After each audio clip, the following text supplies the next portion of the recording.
Good morning. You know, the birthright citizenship has always been on my, like number 3, number 4 most important things to deal with because of the numbers. And you heard Steve mention over 400,000 a year.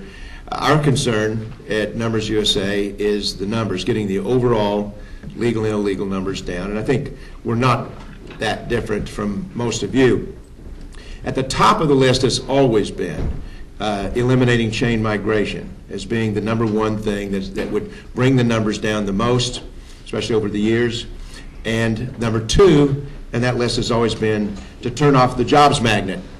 And those two things would substantially solve the problem, although there's all kinds of little details along the way. So this session is about turning off the jobs magnet, primarily looking at the E-Verify program. And for those of you who have been in a cave over the last couple of months, the E-Verify program just barely isn't dying on November 1 because Congress, in its charity to us, slipped in an extension into the CR, and it's going to go on until March, and we'll have to fight all over again. Here's what I want. Here's what I would like to see happen from this session. For those of you who have suspicions, doubts, concerns, even opposition to the E-Verify program, I want you to at least, if you walk out of here still opposing the program, I want you to oppose it based on facts and what's really there. I want you to take these microphones and ask those questions that really concern you about the E-Verify program. And maybe your concerns won't be taken care of, but we've got the people here who can help, I think, get you the facts. Most of you are huge supporters of E-Verify, but you're not really prepared enough to do battle whenever somebody starts challenging it. And I just want to read something that was run in a newspaper a couple of weeks ago by a person with an organization says that it is very much against illegal immigration, but it is very much against E-Verify. Here's the lead was, if government won't do its job, is that a reason for Americans to surrender their liberty? This is exactly what a number of activist groups are now advocating in the name of stopping illegal immigration. And that program that this person is talking about is E-Verify. Rather than work to strengthen the borders and take steps to stop illegals from getting here in the first place, many now seek, quote, internal enforcement, quote. I guess that means internal enforcement is really a scary thing, rather than the rule of law. So, it says, in other words, take action after leaving the barn door open. The answer, say some very powerful anti-immigration forces, is to put the burden of control on American businesses. Jobs, they say, are the draw to illegals, so businesses should be the first line of defense. The answer, we told, is simply to get tough with business and stop the ability of illegals to get a job. Such a plan, while appealing to desperate Americans, can have the consequences if a nation can have dire consequences if the nation desires to remain free. And it goes on. The point is that there are organizations and people who have long been against illegal immigration who are saying that using the E-Verify system is a deep threat to our individual liberties. It's a terrible imposition upon business. Let's examine that in this session. We're very fortunate. I want to introduce the whole panel first, and then we'll start.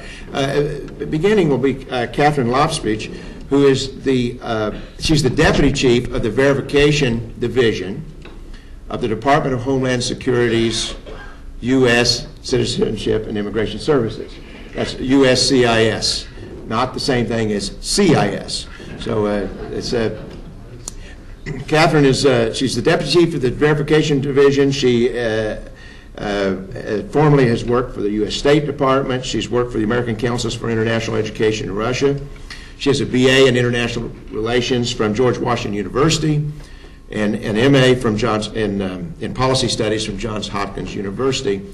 And she's here representing and speaking from the division that actually runs the E-Verify program. So we're very fortunate that she would come today, not the best of times to grab a person out of their private life, but she consented to be here and really appreciate that.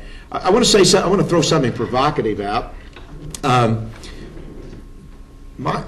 thinking that in looking back through history, that the last 12 months of the Bush administration, these previous 12 months of the Bush administration, is the most assertive, best immigration enforcement that we've had since the Eisenhower administration.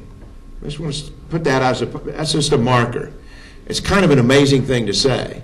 Of course, we've had really lousy enforcement, pretty much ever since Eisenhower, but the point is, I think that this has really been something these last 12 months. So, maybe at lunch you can give me a 12-month period you think was better.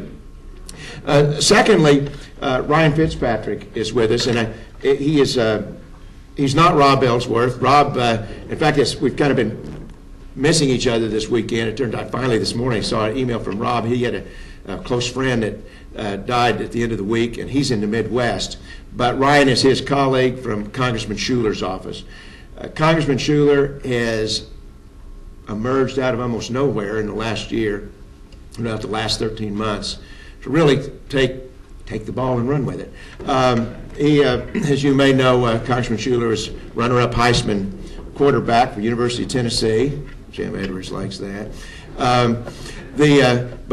But Congressman Shuler, freshman Democrat from North Carolina, came in the office about 2 years ago and said, I want to be a part of the solution. And he just figured out what needed to be done, and he introduced the SAVE Act, incredible amount of political support. We had over 160. How many co-sponsors? We were actually up to 100. We update the board every other day, so I think it was around 165. Yeah, about 165 co-sponsors. We had over 190 people sign the discharge petition to bring it to the floor. The leadership of the House would not let it come up for a vote. It would have passed overwhelmingly if it had been brought up. So that was Congressman Shuler's really has emerged as one of our great heroes, and E-Verify is the central part of what he's working with. And then the third person on the panel is Rosemary Jenks, who has been our Director of Government Relations since 2001, and prior to that, many years with CIS. And I'm now going to ask that Catherine just give us some fundamentals and tell us, how we're doing on the E-Verify program. Thank you.